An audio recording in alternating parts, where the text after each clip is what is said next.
Dernier plateau du Studio 210, émission de ce 27 juin, dernier dimanche du mois. Alors, nous parlons aujourd'hui de Kimpa Vita, mais on va ici revenir pour rappeler au peuple de Studio 210 que Studio 210 c'est l'arbre au milieu du village. Studio 210 est là pour le peuple, et le peuple dans toute sa diversité. Et aujourd'hui, nous parlons de Kimpa Vita. 315 ans après sa mort, l'histoire nous apprend que Kimpa Vita a été brûlée vive, j'allais dire, au bûcher par les Portugais, les colons à l'époque. Nous sommes là à l'époque du Royaume Congo. Qu'est-ce qu'on sait concrètement? Qu'est-ce qu'on sait réellement de Kimpa Vita?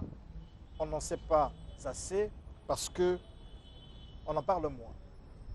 En Afrique ou au Congo, nous parlons moins de nos héros ou des personnages qui ont marqué l'histoire de notre pays.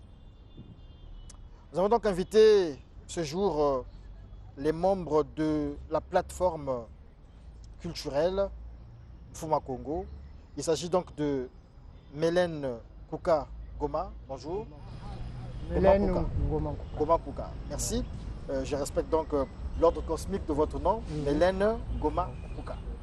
Et nous avons aussi Moni Congo. Bonjour. Bonjour. Vous êtes artiste. Exactement. Aussi membre de cette plateforme. Et Sita Thomas, qui n'est plus à présenter. Bonjour. Bonjour, Yenge. La question que je pose, la première question ici, réponse à qui voudra la donner. Qui est réellement Kimpa Vita? Sinon, qui a été réellement Kimpa Vita? Qui peut répondre? Vas-y avec la...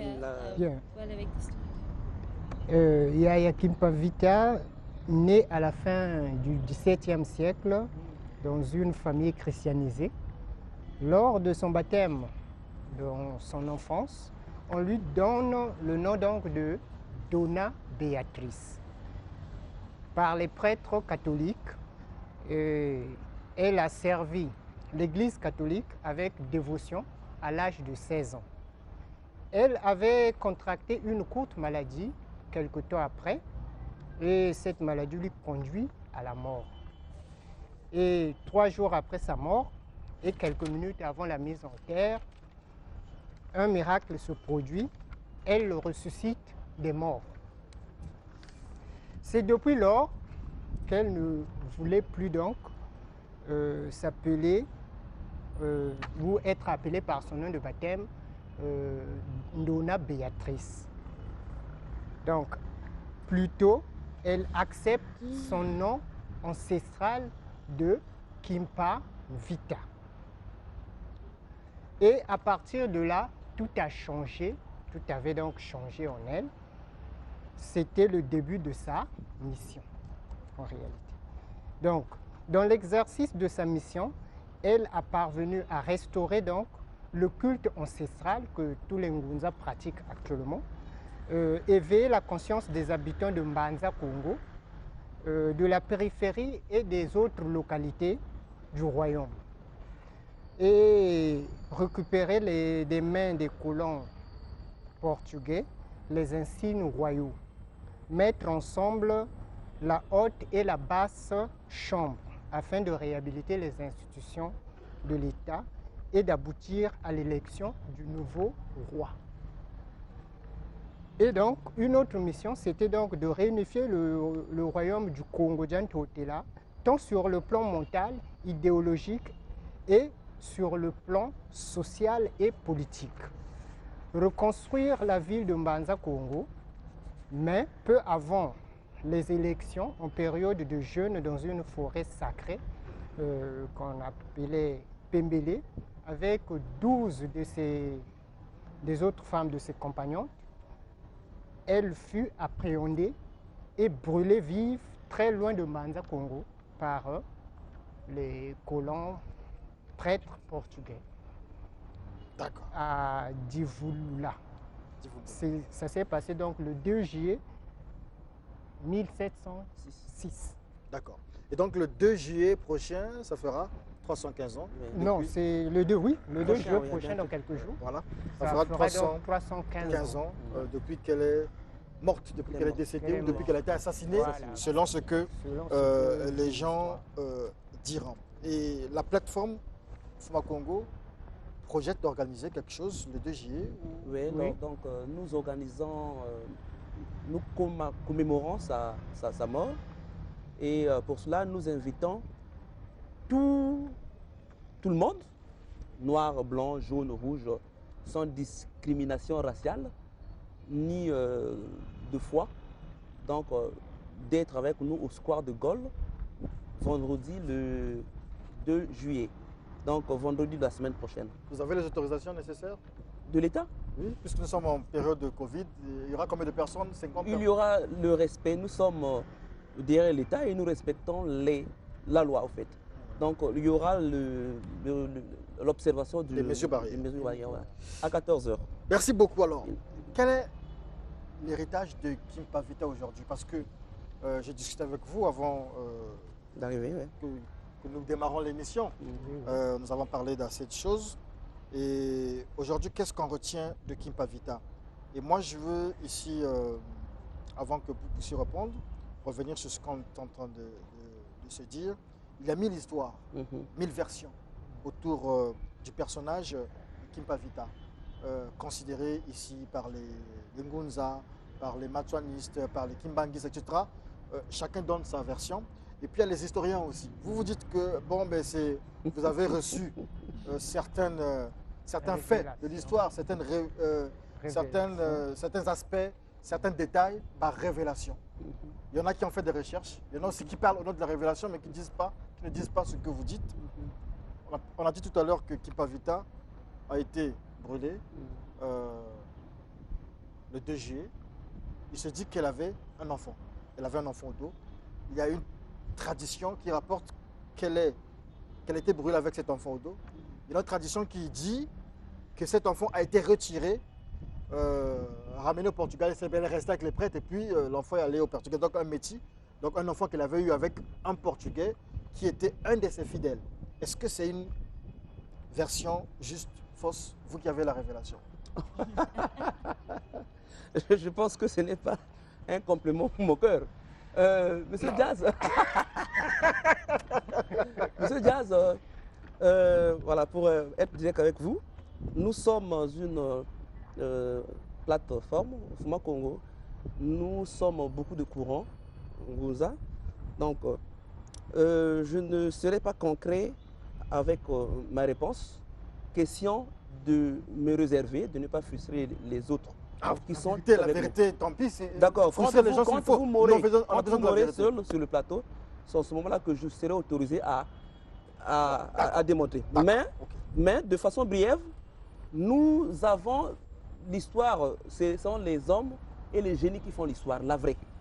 D'accord? Les hommes font la recherche et les génies révèlent. Donc, un scientifique qui écrit l'histoire qui n'est pas révélée, du scientifique, c'est une histoire tronquée. D'accord? Voilà.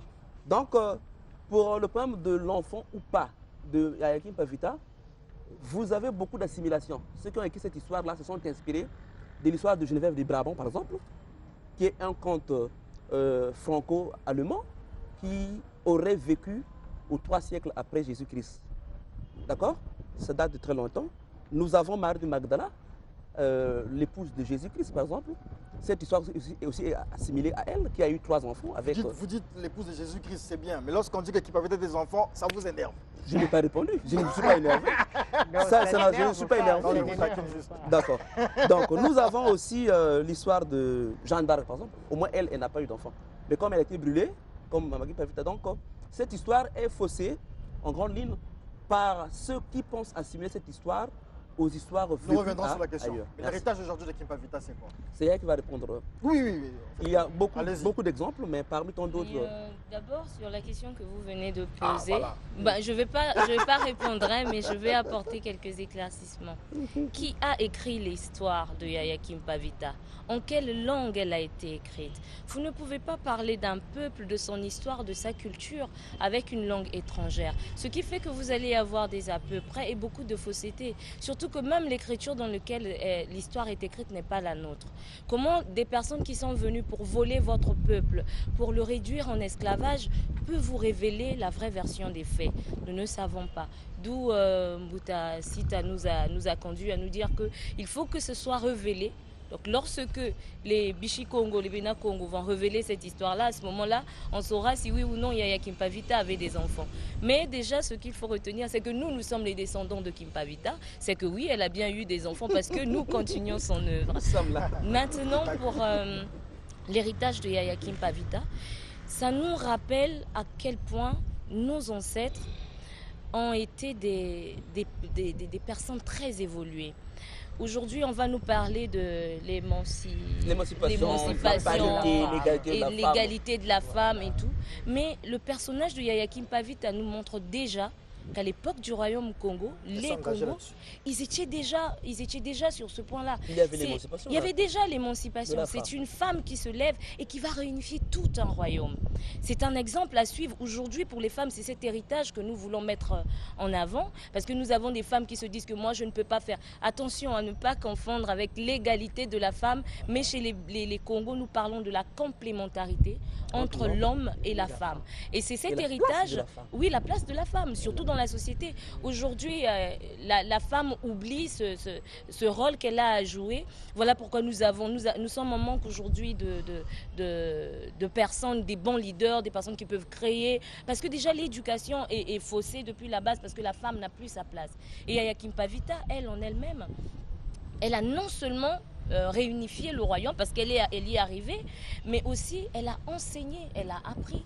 Et ce qu'elle a enseigné aujourd'hui, des générations sont en train de mettre en œuvre et ça porte ses fruits. Donc la place de la femme, l'héritage de Yaya Kimpavita, le combat, elle nous dit que la femme peut le faire. Il suffit d'être déterminé et quand on veut, surtout avec l'amour de notre peuple, l'amour de ceux qu'on aime, on peut y arriver. D'accord. Vous dites que vous êtes en fait les enfants de Yaya Kimpavita, comme vous le dites, mais ceux qui servent, en fait, on dit que Kimbangu est, ça dit qu'il est descendant direct donc, de sang de Kimpavita, et à cette tradition qui dit que l'héritage, entre autres, parce que ça dit qu'il y a beaucoup d'aspects, entre autres héritages de Kimpavita, c'est le kimbanguisme. C'est vrai? Le kimbanguisme, c'est une fabrication de l'église coloniale belge, donc l'église catholique. Rien à voir avec... Rien à voir avec ces défauts Ngunza en fait. Parce que c'est un courant Ngunza christianisé et fabriqué par le roi de la Belgique. Je l'avais déjà dit ici maintes fois. Est-ce que les matonistes aussi peuvent se considérer comme héritiers de qui c'est? De Kimpavita? Nous sommes tous les Noirs du monde, vous aussi. Même ceux qui sont aux États-Unis d'Amérique. Même les kimbanguistes aussi? Oui, mais c'est... Oui. Mais vous contredisez. Je parle de la doctrine. La doctrine kimbanguiste. Les kimbanguistes sont des Noirs, sont des humains. Donc, quand je dis kimbanguiste, je regarde aussi la doctrine. Non, la doctrine, non. La doctrine a été fabriquée dans le cabinet du roi de la Belgique. Je le répète 1001 fois, on a des preuves.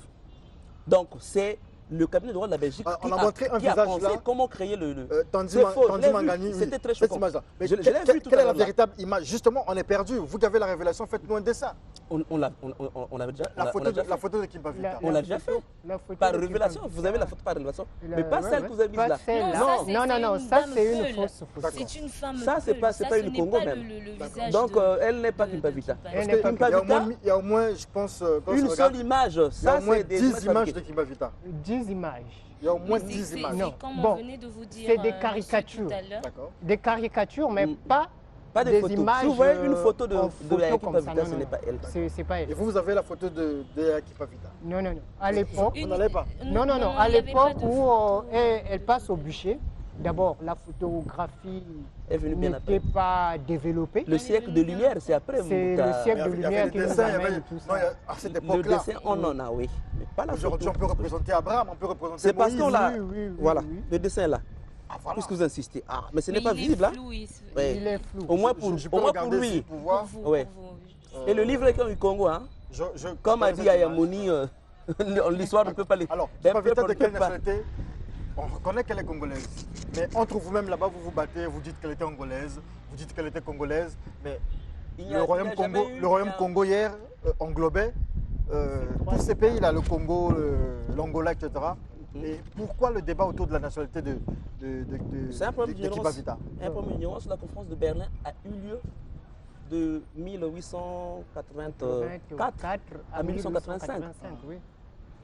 Alors, à l'époque de Yaya Kimpa Vita, le Congo français n'existait pas. Le Congo belge non plus. Le Congo portugais non plus. Le Gabon n'existait pas. Le Gabon, c'est en 1910 seulement qu'on a créé le Gabon, lorsque les Français ont scindé le moyen Congo et ont donc disséqué le Congo français en deux. Donc, parler de la nationalité de Yaya Kimpa Vita, je dirais qu'elle était Congo, c'était une nationalité. Parce que l'empire. Une nationalité. Bon, Oui, l'empire du Congo. on va dire une ex-nationalité. Une nationalité, mais elle n'a pas vécu au moment post-conférence de Berlin. Donc sa nationalité était. Mais je vais prendre un exemple Congo, tout simple. d'accord. Je vais prendre un exemple tout simple.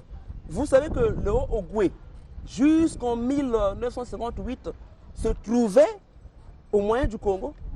Et lorsque, en 1958, avant de nous donner l'indépendance, les Français ont voulu réviser les frontières, les limites des territoires pour en faire des États.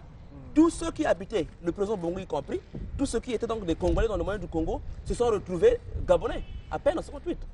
Donc s'il faut résoudre de cette façon, ce qui Pavita était angolaise, c'est un problème d'information. C'est un faux débat. Moi, C'est un je faux pense débat. que c'est un faux Elle débat était parce Congo, que elle était noire. Quand on connaît bien l'histoire sur le royaume Congo, on ne peut pas tergiverser autour De la nationalité de Kimpa nationalité, Vita. puisqu'à cette époque-là, nous étions à l'époque de l'Empire, c'était le royaume. Il n'y avait pas de subdivision d'États, de nations, de ceci. Le royaume partait Comment du vous nord de considérez la Namibie au sud du Cameroun, à cette époque-là. Comment vous considérez, question à la dame, Ouais. vous considérez aujourd'hui Kimpa Vita? Qu'est-ce qu'elle représente pour vous? C'est le symbole de la liberté. Non seulement le symbole de la liberté, mais aussi, surtout, pour nous aujourd'hui, l'exemple que nous voulons vraiment mettre en avant, c'est ce type de leadership qu'il faut à l'Afrique.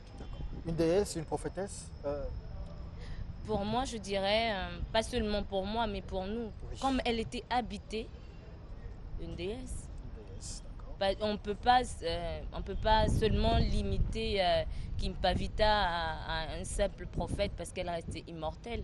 C'est aujourd'hui une entité qui vit en nous, donc nous l'élevons au rang de déesse. Il vous arrive aussi de composer pour elle? De composer pour Kimpa. Chanson. Mais je ne chante que pour les dieux. Je vais écouter quelque chose comme ça. Je vais écouter quelque chose comme ça, allons-y. Ah, vous m'avez bien eu aujourd'hui. Beri mose mpisa za Kongo za beta. Boba yale mpisa za Kongo za beta. Ya Kimpa Vita mpisa ya Kongo ya beta. Boba yale mpisa za Kongo za beta. Merci beaucoup. Alors, plateforme Fuma Congo, 315 ans après la mort de Kimpa Vita, est-ce que vous avez des propositions Des propositions, oui. autour de ce nom Kimpa Vita? Qu'est-ce que vous pensez que la société civile, que l'État, que les organismes, voilà, est-ce que vous avez des propositions dans ce sens? Ça sera peut-être... Nous sommes dans un pays laïque. J'ai suivi l'autre fois mon grand frère Obaminga Kousso qui contredisait notre confrère. Nous sommes dans un pays laïque et non un pays catholique. Pourtant, mais toutes les fêtes sont célébrées et rendues même journée chômée payée par l'État. Et des fêtes chrétiennes seulement. Exactement. Et donc nous ne sommes pas dans un pays laïque finalement. Si nous sommes dans un pays laïque, prenez la date du 2 juillet comme chômé comme payé. une journée fériée, une journée chômé payé. Voilà. Mais vous n'avez pas formulé de propositions. Il faut formuler des propositions. On le fait.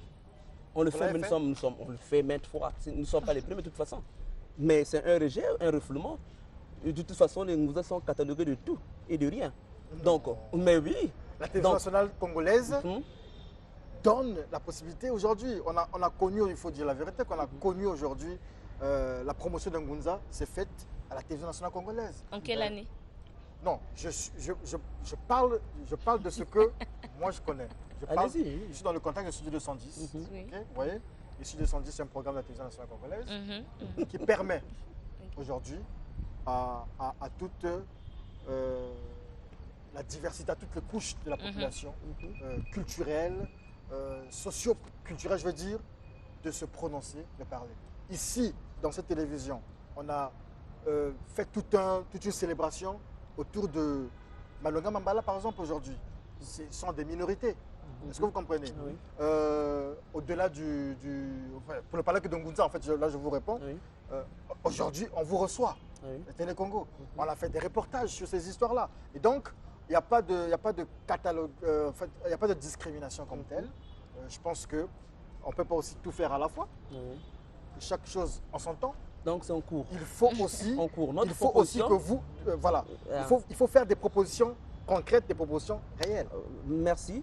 Donc, nous demandons, notre proposition, c'est quoi? C'est demander à l'État congolais de prendre en compte la date du 2 juillet, au fait. Je peux.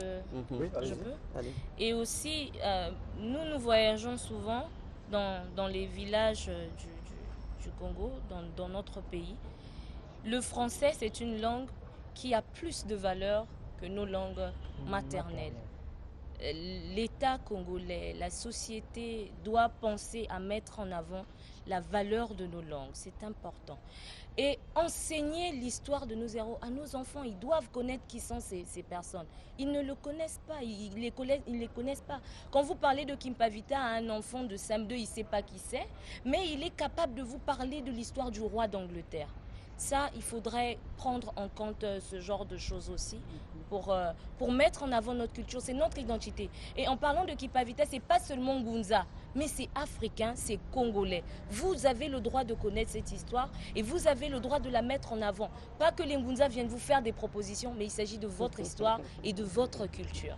Merci beaucoup, c'est bien dit. Et, on rappelle que vous avez une activité le 2 juillet. Le 2 au Square juillet, de Gaulle. je C'est donne à le quelle heure? contact. Oui, allez-y. C'est le 14, c'est le 7, donc le vendredi de la semaine Très prochaine, rapidement, oui. à partir de 14h, au Square de Gaulle, à Bakongo, en face de... Regardez la à caméra. côté du lycée Sarognon de Brazza. Venez nombreux, nous vous attendons. Le contact téléphonique est le suivant, le 06 926 38 26. 06 926 38 26. À Paris, les Très personnes rapidement, à oui. contacter sont Malonga Jean-Roger à Paris et Sita Okana. On n'a pas encore leur contact téléphonique pour eux. Et nous sommes aussi à Casablanca, hein.